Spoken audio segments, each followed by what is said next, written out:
Exodus chapter 21, verse 20.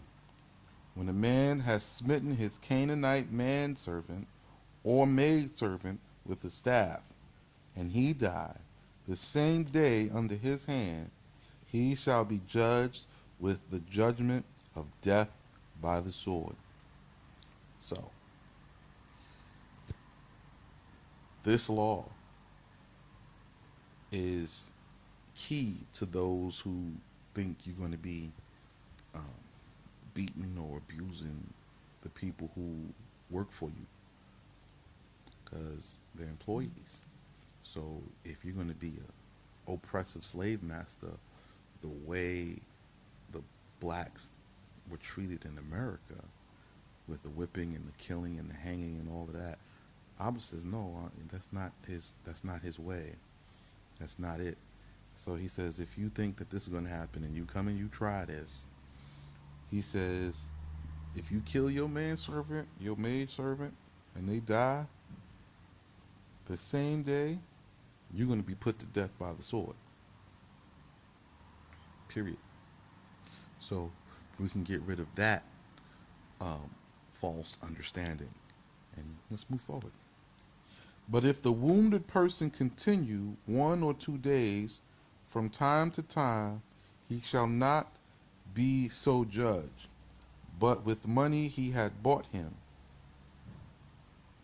So, because with money he had brought him. So he removes the death penalty. You see what I'm saying? Say you hit him with a stick, or you angry, y'all got into a fight, you hit him, but he didn't die, he just got hit with a stick. Maybe he got a knot or something. He gets up, he's moving. Now the death penalty is removed. But we go backwards to the aforementioned, but you still have to take care of his family and take care of him until he is cured.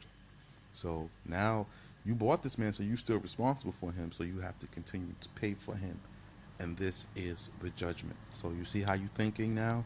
You build line upon line and precept upon precept. So this doesn't just, the other one didn't just disappear. So you have all of these judgments and you tie them together. You weave them together like a blanket. Each law is like a thread in a woven garment. They all intertwine. You just keep building and building and building until you have a cloak, a cover, a blanket. So, if when men are striving, a woman with child, with a woman, hold on. If men, when striving, strike a woman with child and cause her to miscarry, but not to lose her life, the fine on account of the infant which the husband of the woman shall lay upon him, he shall pay according to the sentence of the judges.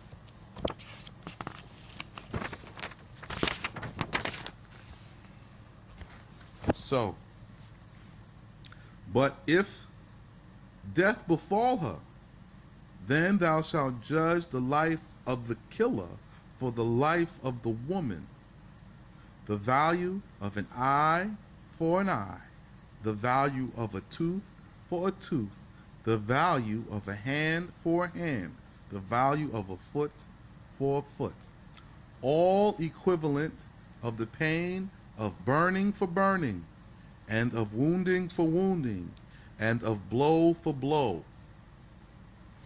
So, now the Most High is teaching us the eye for an eye. He's giving us a thorough explanation of it. So, it says, for the unborn child, so if you guys get into an altercation or whatever, y'all get into stuff. It says that if you fight around a pregnant woman and she miscarry a child, y'all fighting, you're not aware, and you bump into a pregnant woman and she miscarry, you have to pay whatever fine that the husband declares. So if he says, look, my child's life was so precious to me, this was going to be my firstborn, and he said, I need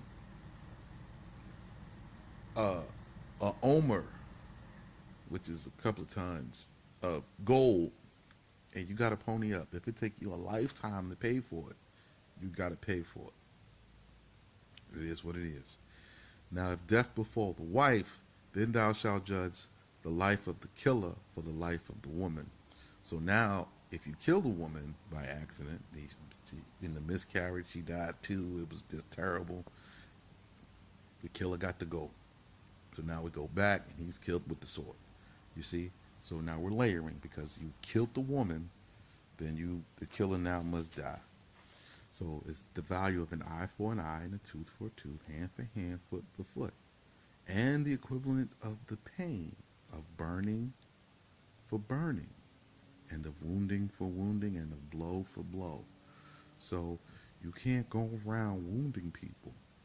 We can't go around oppressing people, harming people, fighting people, because in the Most High's eyes, He's going to spread it. Whatever you give out, that you get back. This is it. Don't give nothing out that you don't want. All right? Now I'm going to come back with verse 26. We're going to keep expounding upon this law.